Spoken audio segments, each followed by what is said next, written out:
Guten Morgen. Wir freuen uns hier von der Welt zu sein. Wunderschönen Morgen. Und gehen alle hier zu sein. Ich weiß, der Herr der hat ein Serien für uns von des Morgens. Wir die in der Bibel aufmerken, noch Römer Kapitel 8.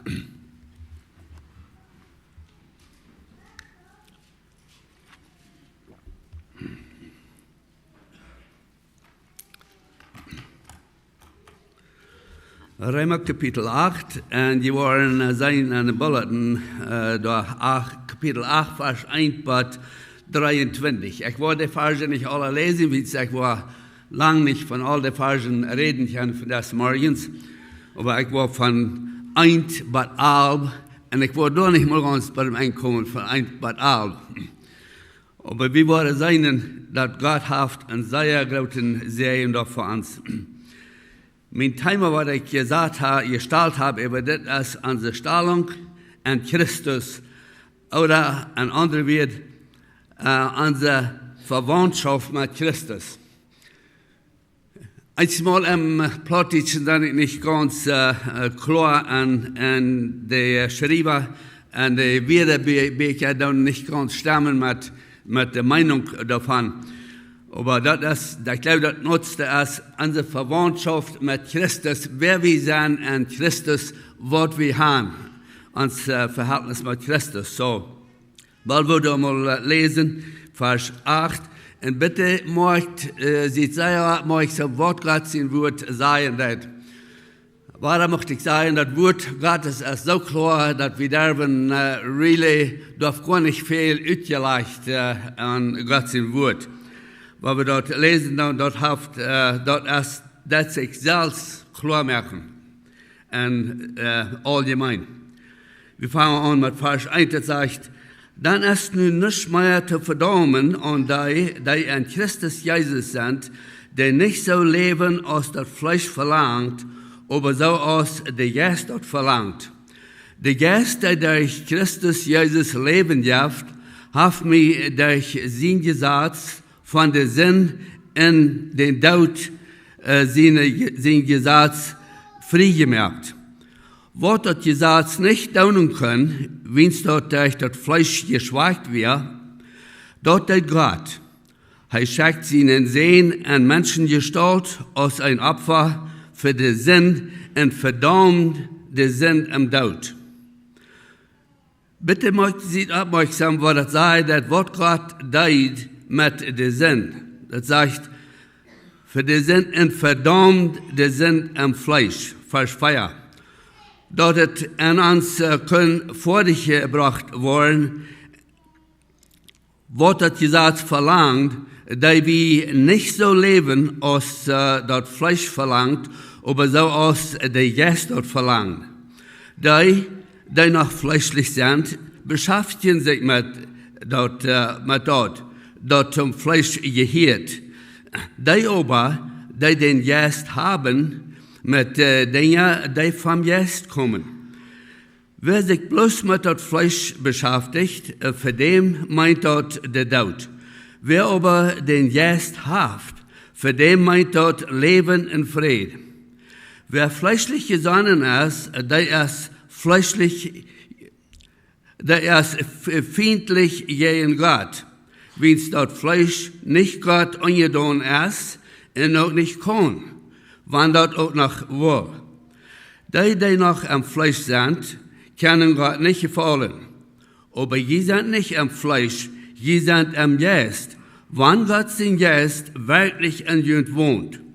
Wann aber irgendwer nicht Christus sein Geist hat, der ist dann auch nicht einer von der Sinne. Und wenn Christus in ihnen ist, und der Körper dann noch durch den Sinn dort ist, so lebt ihnen Geist der Gerechtigkeit halben. Aber wenn dem sein Geist in ihnen wohnt, der Jesus vom Tod abwog, dann wird der Christus Jesus vom Tod abwog, jene stoffliche Körper auch weiter zum Leben bringen, durch seinen Geist, der an ihnen wohnt. Aber so wird Gott sein Wort lesen. weil wir nach unserer Häupter neigen zum Gebet. Vater im Himmel, wir danken dir für das Morgens, für diesen wunderschönen Morgen.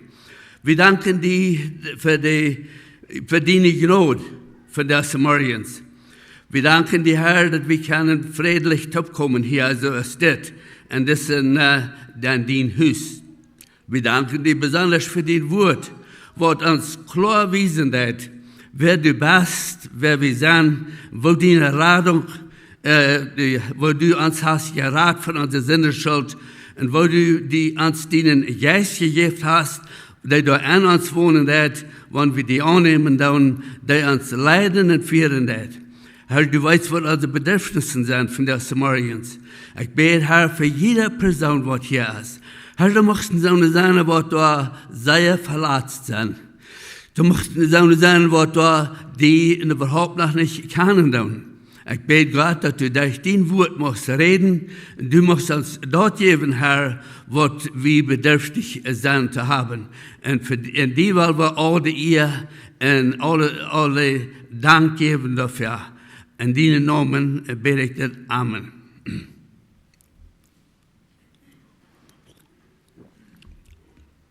Römer 1,8, Vers 1, der Überschrift als Leben durch den Geist. Das Kapitel wird uns die Arbeit wiesen von dem Heiligen Geist, was der Heilige Geist hat. Hast du mal über gedacht, an was für eine interessante Zeit wir leben dann für den Tag? Was ich glaube, wir leben von der Tag eine Zeit, was die beste Zeit in History ist, über all die Jahre, was die Welt gestanden hat. Wir sind alle gut bekannt mit der Genodenszeit. Wir sagen, wir leben eine Genodenszeit. Weißt du, was das wirklich meint, die Genodenszeit? Ich glaube, das ist eine Zeit, wo wir, was da bloß sehr wunderschön ist, viel besser, als wir ans Fern denken. Wir nehmen das alles so selbstverständlich. Aber denkt mal an, dass ein klein bisschen zurückkicken im Alten Testament, und da die Menschen, die lehren davon, die wissen von, das Alte Testament redet von der Radung, was Gott haben sie wieder, weil sie leben in ihrem Gesetz. Und Gott hat gewisse Menschen von der gewissen Zeit, von der gewissen Arbeit, dass er mit dem Heiligen Geist fallen, so dass sie in Arbeit können wiedergehen. Aber die allgemeinen Menschen, die haben das nicht. Aber dann nachher, also ich kriege das vorwärts noch, was Gott wird tun. Die Bibel sagt, man sagt, der Engel, der kriegt den vorwärts in die Wunden, wo Gott das alle wird ausführen. Die haben ein Verlangen, nennt zu kriegen an Gott seinen Plan. Dass wir alle zukünftig zu der Zeit.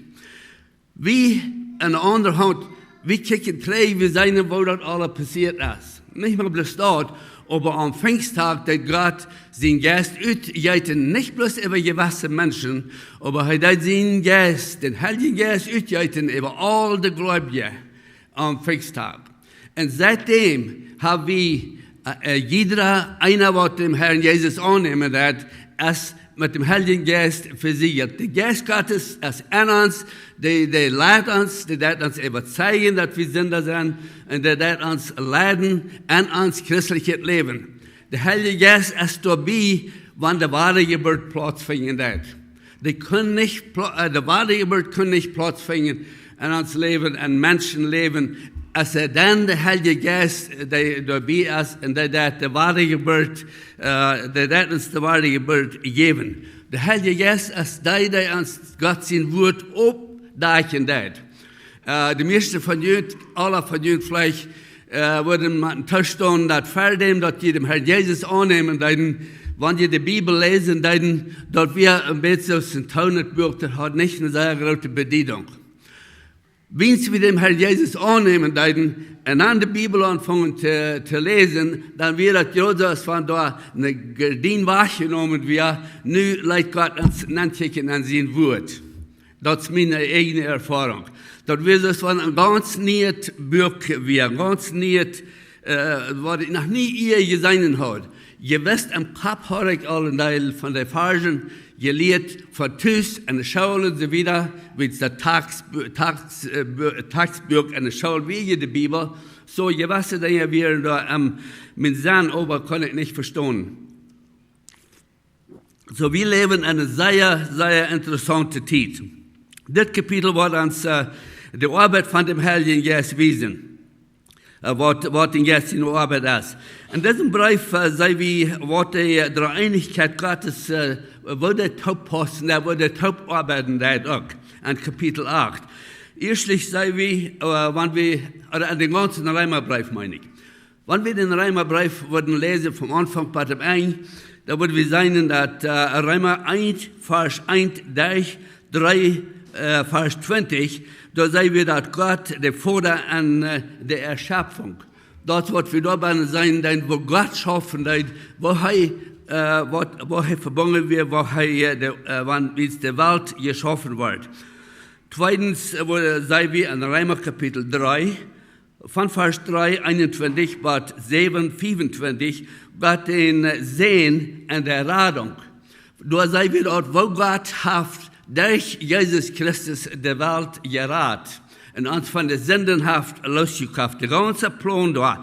Und war das Ferken, was ich Ferken sagen, da ist, wenn wir bloß das Buch Römer haben, dann haben wir alles, was uns fehlen, dass wir würden keine Entschuldigung haben, gerat zu sein oder das Heil nicht zu finden. Das ist alle da Bahnen sehr klar beschrieben. In fact, der Römerbrief, der uns die Grundlehre wiesen, der Doctrine, the sound doctrine of the Bible, für die Hauptlehre von Gottes Wort.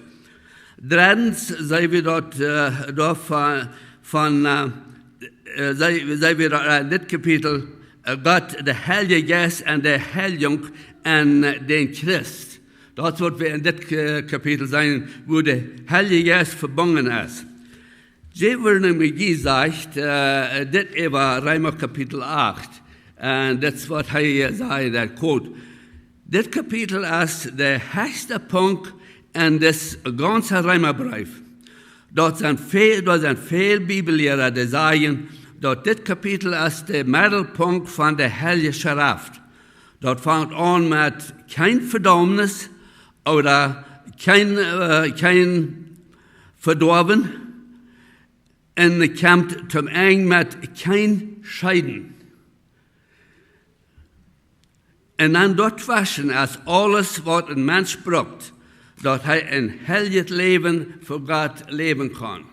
Das wird er sagen über das Kapitel.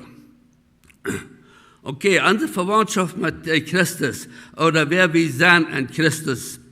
Vers 1 sagt, dann ist nun nicht mehr zu verdammen an die an Christus Jesus sind, die nicht so leben, als das Fleisch verlangt, aber so als der Geist dort verlangt.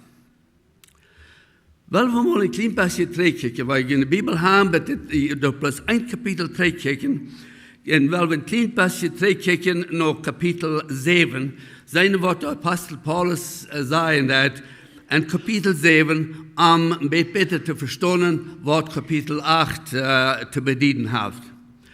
Wenn wir kicken nach Kapitel 7, das Kapitel ganz durchlesen, dann sehen wir dort, dass dort ist ein Kapitel, was nicht sehr, wo soll ich sagen, nicht sehr siegreich ist.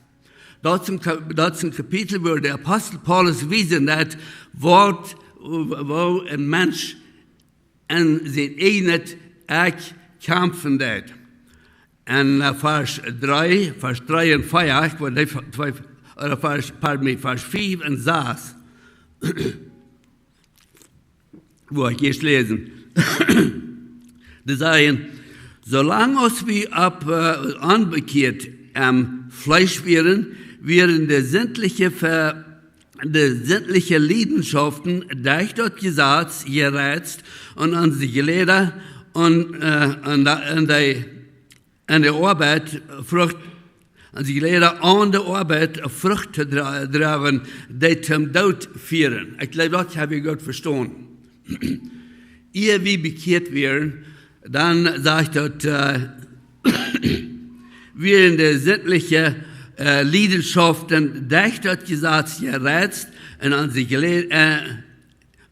Leder an der Arbeit Frucht zu tragen, die zum Tod gehören, zum Tod führen.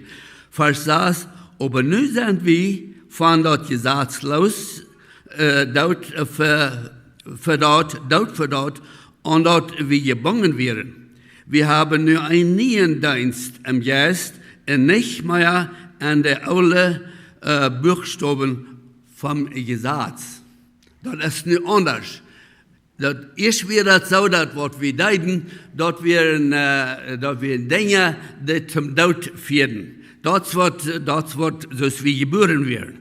Nu wollen wir ein klein bisschen übergehen nach Vers 14 in Kapitel 7. Und ich wollte bloß gewisse Dinge aus ein paar Verse lesen. Aber dort sagt er, wenn ihr einen Taubtalen, die würde reden von ich, in mir, Salz und so wieder, dort da würde wir sagen, da sind 29 Mal, was der Apostel Paulus dort sagen wird. Sehr interessant. Er sagt, wie wären, an Vers 14 sagt er, wie wären dort Gesetz geistlich, wie weit denn dort das Gesetz geistlich ist, aber ich sie fleischlich an Sklav an den Sinn verkauft. Ich kann mich selbst nicht verschonen, wie ich da nicht, was ich tun will, aber da gerade dort, was jeden an ist. Aber wenn ich dort da, was ich wünsche nicht zu tun, dann stimme ich mit dem Gesetz und steht da, dass das Gesetz gut ist. Dann sehe ich dort nicht mehr, der dort tät, dann ist dort der Sinn, der an mir wohnt. Wenn ich weiß, dass an mir, dort ist an mein Fleisch, wohnt nicht Gott. Dann wollen Gott zu tun, habe ich, aber ich bringe dort nicht vor dich. Dort Gott, dort ich tun macht, do ich nicht. Dort beise aber, dort ich nicht tun macht, dort do ich. Aber wenn ich gerade dort tue, was ich nicht tun macht, dann sehe ich dort nicht mehr, der dort tät, dann ist dort der Sinn, der an mir wohnt. Dort ist dann nur all einmal so. Ich möchte dort Gute tun, aber dort beise ist noch an mir. Innerlich stimme ich mit Frieden mit Gott sein Gesetz, aber an meine Glieder sehe ich ein anderes Gesetz, dort jeden dort Gesetz stritt, dort ich tun will, und mir an dort sämtliche Gesetz versklavt. Und mir an dort sämtliche Gesetz versklavt, dort noch an mir ist. Wer wird mir elendet wrak von den Dauden Körper freimachen? Interessante Frage, was Paulus da hat. Paulus kijkt nach und wisst dort, wo das schaffen hat, wenn wir proben, ein christliches Leben zu leben, ohne das Gesetz. Nun ist meine Frage, was ist das für ein Mensch? Lass mich noch eine Vers, der letzte Vers noch lesen hier.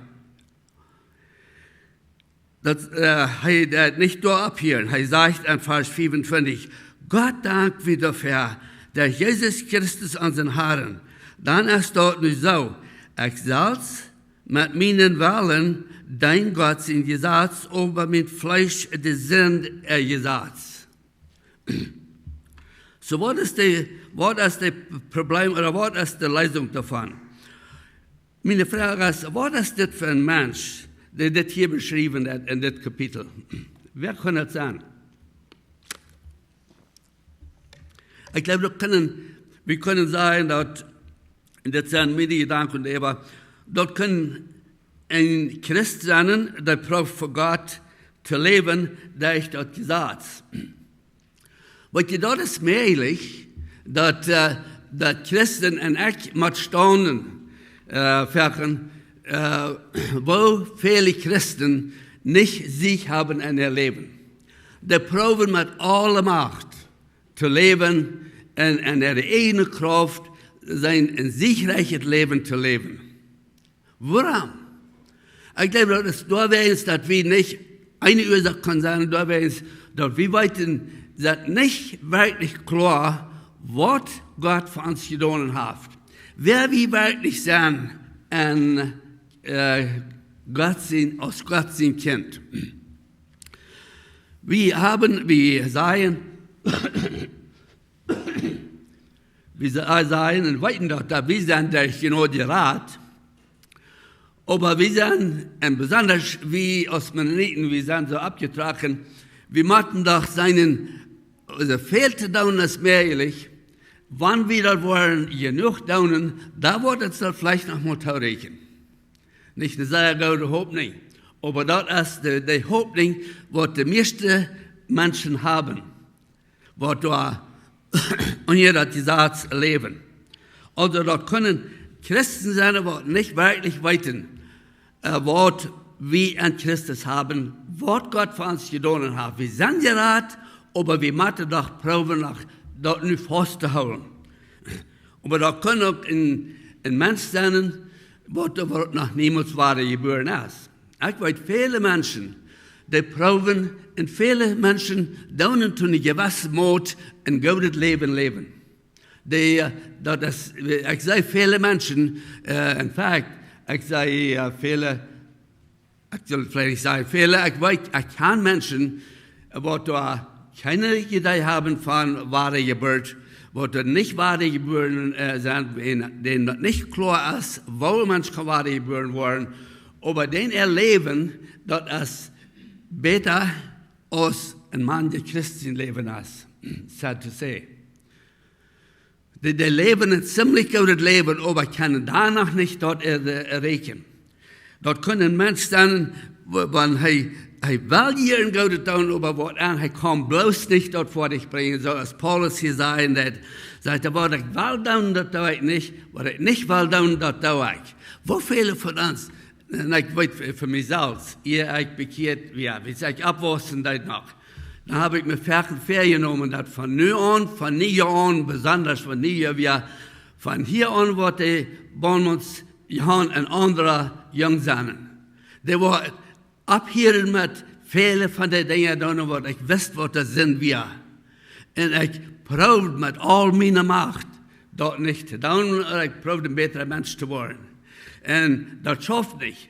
Die Facts, die sind wir noch nicht angegangen, kaum abgegangen, und nie, da war ich an, ich bin noch Charakter selbst der Mensch, ich nach immer dort war, ich nicht tun will. Also, dort können von beiden Christen und Nicht-Christen sein.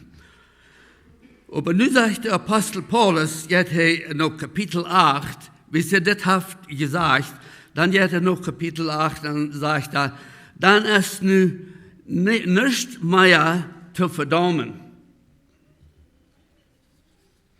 Dann ist nun nicht mehr zu verdammen und die, zu wem sagt der Apostel Paulus das hier? Er sagt, dann ist nun nicht mehr zu verdammen an die, dann ist dann Kammer, die in Christus Jesus sind. Weißt du, wenn wir in Christus Jesus sind, dann ist dann nicht mehr zu verdammen an uns. Wenn Gott hat, oder Jesus Christus hat dort getan, was dort zu verdammen wir. Dort, wo wir nicht können, dort hat Jesus vor dich merken und Kreuz. Aber ja noch wieder. Also, zu wem sagt er das? Er sagt zu denen, die an Christus Jesus sind. Sehr wichtig zu verstehen, von wem er hier reden wird. Dort sagt nicht, die nicht singen, oder die da der ganze Gesetz holen, das ist nicht, was das sein wird. Das hat nichts zu tun, das sagt nicht, der wird das oder dort nicht tun. Das sagt die, was an Christus Jesus sind. Ich will dir eine Frau fragen. Eine sehr, sehr wichtige Frau. Wo dort der Fall ist, was das sein hat, Gott sagt, was er meint, und er meint, was er sagt. Ich glaube, er meint korrekt auch, was er sagen hat. Er sagt, die, die an Christus Jesus sind, du hast nicht verdammliches Bannen, wenn es Jesus hat dort getan für uns. Er hat unsere Sinnesschuld auf sich genommen. Der letzte wird, was er sagt, und er starb, sagt er, es ist vollbracht. Weil ihr die Schuld von der Sinn, die wir betont, du und ich dürfen den nicht mehr ertragen. Wenn wir an Christus Jesus sind. Die Frage, die ich dir fragen, ist, bist du an Christus Jesus? Das ist dann die Frage. Das ist eine sehr, sehr wichtige Frage. Bist du an Christus Jesus? Weißt du das ganz versichert, wenn ich die Frage oder was du dir selbst fragen willst? Bist du an Christus Jesus? Wollen wir mal 2. Korinther Kapitel 13, Vers 5 lesen. Bitte schlot ihr in die Bibel ab, 2. Korinther Kapitel 13, Vers 5. Weil das ist immer, ich denke, dass wenn wir Gott sein Wort lassen, die Antwort geben, wenn Gott sein Wort dort weit für uns sicher dort stimmt. 2. Korinther 13, Vers 5 sagt, und ihr seht uns selbst, auf ihr am Glauben stohnen. Das sagt nicht, dass der Prediger oder irgendein anderer soll das an ihr sehen. Das sagt hier, und ihr seht uns selbst, jeder einer für sich selbst. Prüft dort selbst aus. Wollt ihr dort nicht selbst, dass Jesus Christus an uns ist? Sehr wichtige Frage. Und diese Frage sagt Paulus zu jeder einzelnen von uns, von der. Für jeder einer, was Gott sein Wort lesen hat. Prüf die mal selbst aus. Dort muss selbst ausforschen sein, wo stehst du mit Gott? Weißt du, dass du an Jesus Christus bist? Das sagt nicht von, was daunen oder nicht daunen evens. Ob wir an Jesus Christus sind. Dann sagt er, wie es war nicht, dann haben wir versagt. Dann haben wir versagt. Entweder wir sind ein Arm oder wir sind nicht ein Arm. Und dann in 2. Korinther, in das selbe Buch, 2. Korinther 5, 17. Bloß ein paar Blätter überdrehen. Da sagt er, du wären, wenn wer an Christus ist, dann ist er ein neuer Mensch. Da wird er vorher wie er ist nicht mehr. Er ist nu was nicht geworden. Ist das passiert in deinem Leben? Bist du ein neuer Mensch geworden? Ist das alles anders, als das wir vor dem, dass du den Herrn Jesus annehmen willst? Ich war eigentlich ein klein bisschen lauter, wo ich da gekommen, wo wir sein, was die Bibel sagt, was passiert, wenn wir waren geboren. Nachher denke ich, was passieren wird. Also da ist nichts, was zu verdammen ist. Ein zweiter Part von der Vers sagt, die nicht so leben, als das Fleisch verlangt, aber so als der Geist das verlangt. Das sagt, du hast nichts zu verdammen an die an Christus Jesus sind, auch die dort nicht so wandeln, als das Fleisch dort verlangt hat, aber so als der Geist dort verlangt. Das sind zwei Bedingungen. Reimer wies uns die Radung uit Gnade, durch den Glauben an das, was Jesus für uns am Kreuz vollbracht hat. Und Jakobus wies uns, dass unsere Worte ans Glauben wurden bestätigen.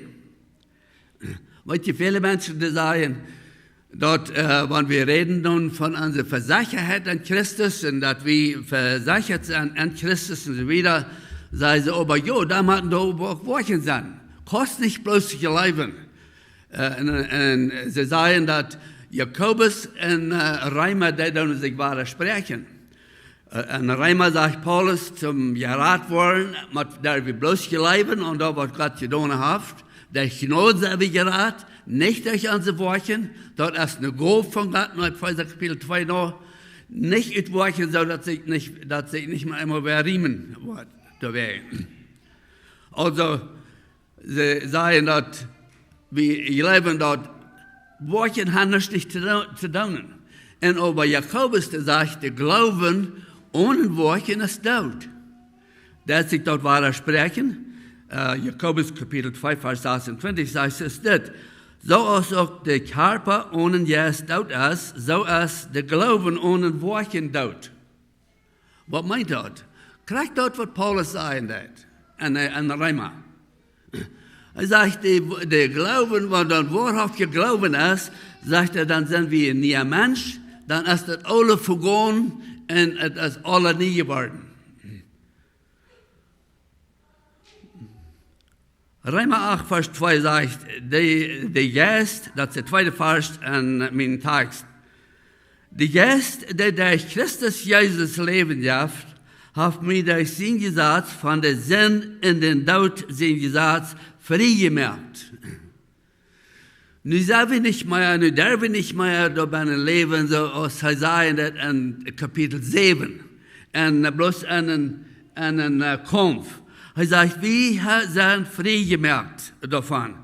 Nu ist meine Frage zu allen von uns. Warum ist das dann ein Mann, ja einer von uns, als Gott sie nicht kennen, können scheinbar nicht sich kriegen über Sinn.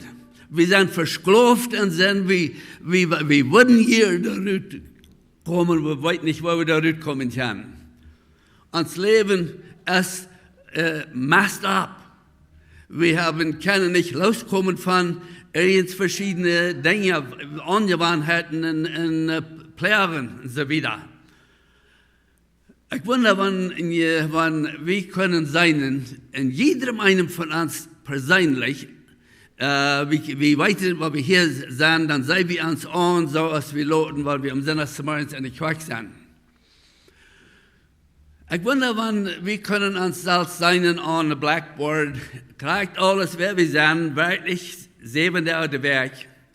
So ist Gott uns an sein, wo uns das wird loten.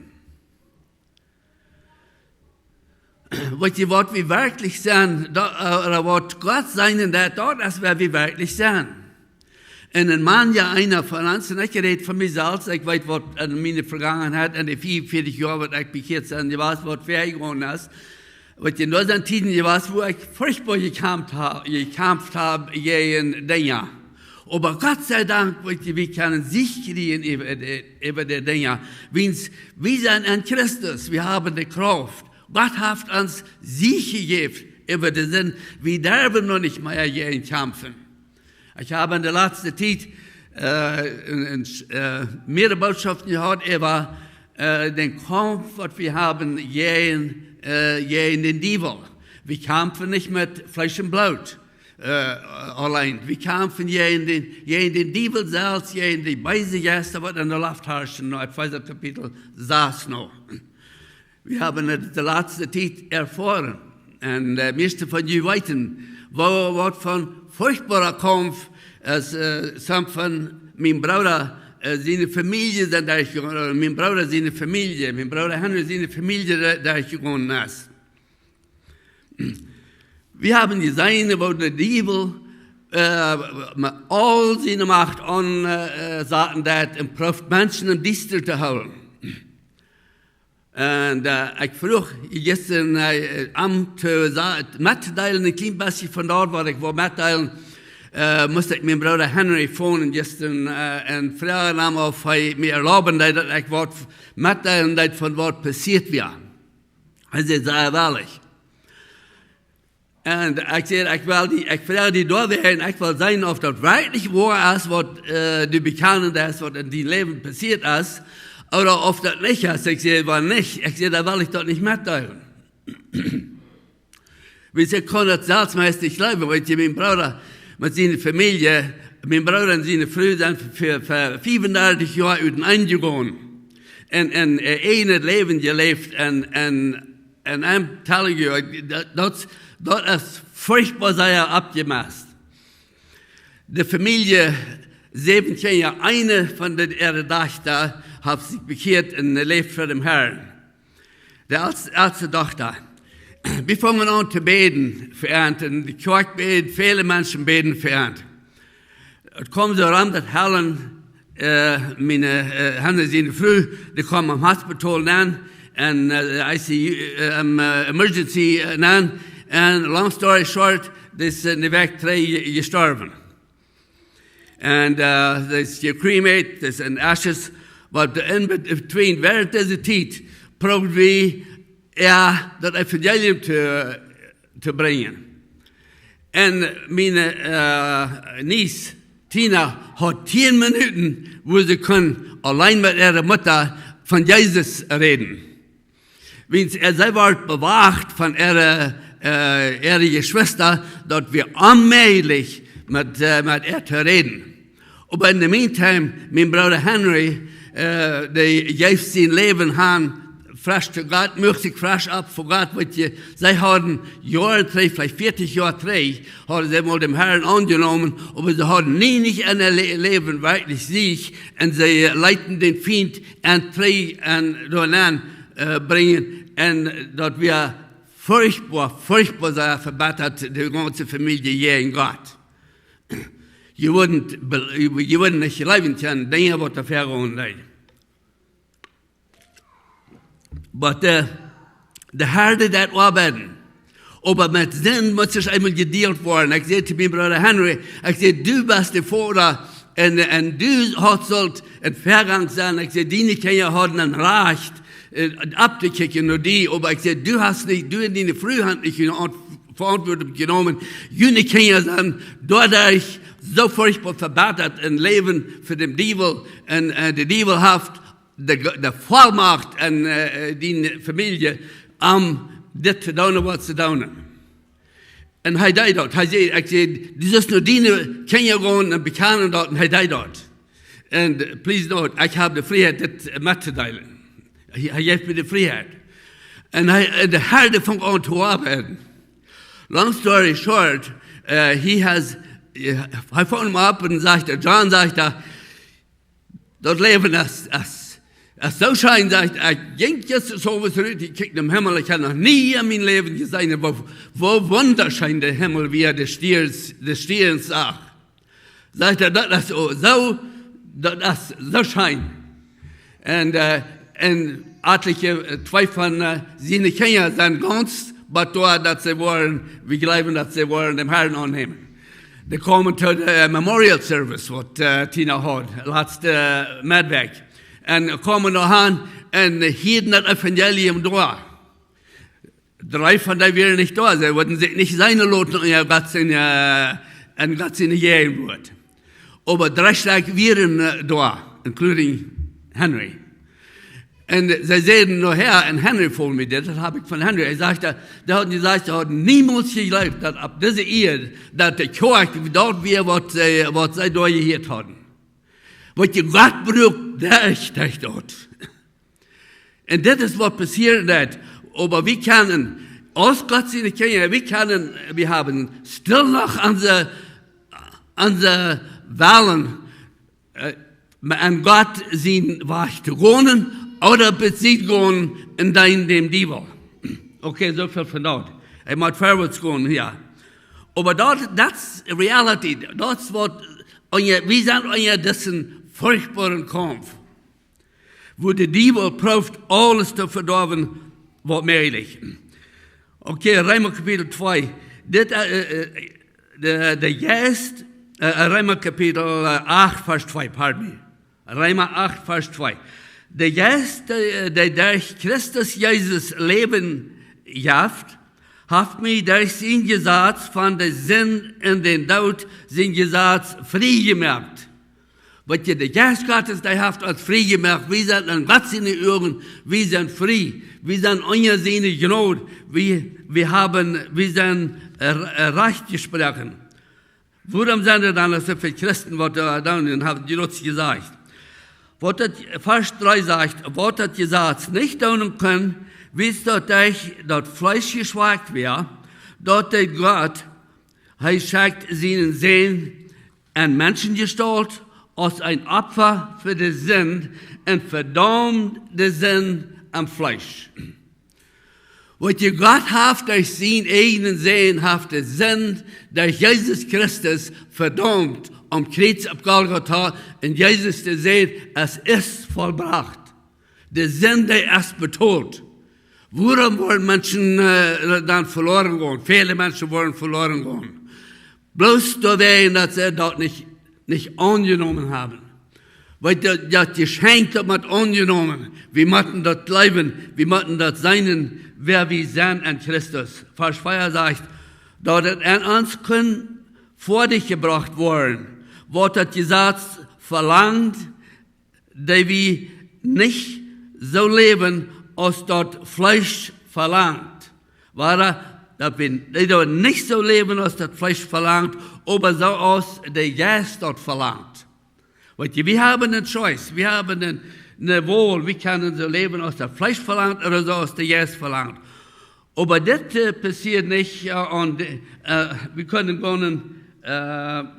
wieder gehen, kein bisschen gehen, nach Apostelgeschichte, Kapitel 13, Vers 35, 39. Und ich will da zum Schluss kommen. Paulus predigt hier zu den Jüngern, Apostelgeschichte, Kapitel 13, Vers 35, 39. Wie heilen Silas ab Reis werden, dann kommen sie in die Jüdenschule, und da wird am Sabbat das Wort gelesen. Wenn es das Wort gelesen wird, wie es gelesen wird, da wird ihm gefragt, auf seine Wort waren dort dann. Paulus, der Name, der sie gelernt hat, und dann seht ihr dort von Vers 35 bis 39, weil das ganze Kapitel eigentlich, sagt er, ja, der Träger wisst wer Jesus ist und so wieder. Ich habe ihm da erst in History lassen, und dann sagt er das. Als David in seiner Zeit getan wird, das Vers 36, Apostelgeschichte 13, Vers 36, sagt, als David in seiner Zeit getan hat, was Gott verlangt, starb er und wird dort begraben, wo seine Väter lagen, und seine Körper verkam am Grab. Vers 37, aber das passiert nicht an dem, den Gott abwog. Deswegen, liebe Brüder, soll ihr weiten, dass jünd durch diesen Mann der Sündenvergebung gepredigt wird. Jeder dort, weiß wo sie können Sündenvergebung haben. Vers 39 sagt, und wer immer durchläuft, kann durch arm von all dort gerecht vor dich worden, wovon er durch Moses in Gesetz nicht kann gerecht vor dich worden. Was meint gerecht vor dich worden? Ich meine, mit diesen Gedanken schlüten. Eben die wollen wir das nächste Mal von reden. Was meint gerecht vor dich worden? Paulus sagt zu den Juden da, was das Gesetz lesen, sagt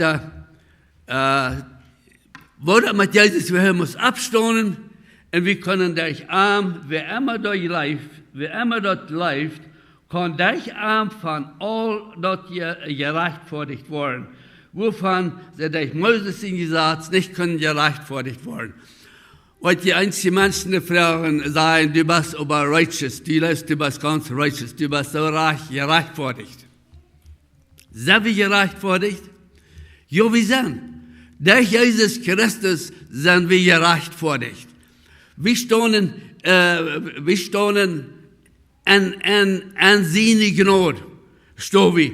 Wenn wir gehen, Epheser Kapitel 1, Vers 13, wo wir die 14 verschiedene Segnungen haben, was wir haben an Jesus Christus, Dann Vers 13 sagt er, en haben wir auch, wie wir das Wort jeden, wie wir zum Glauben kommen, am annehmen, wir kommen zum Glauben, dann der Herr uns mit seinem Heiligen Geist versiegeln.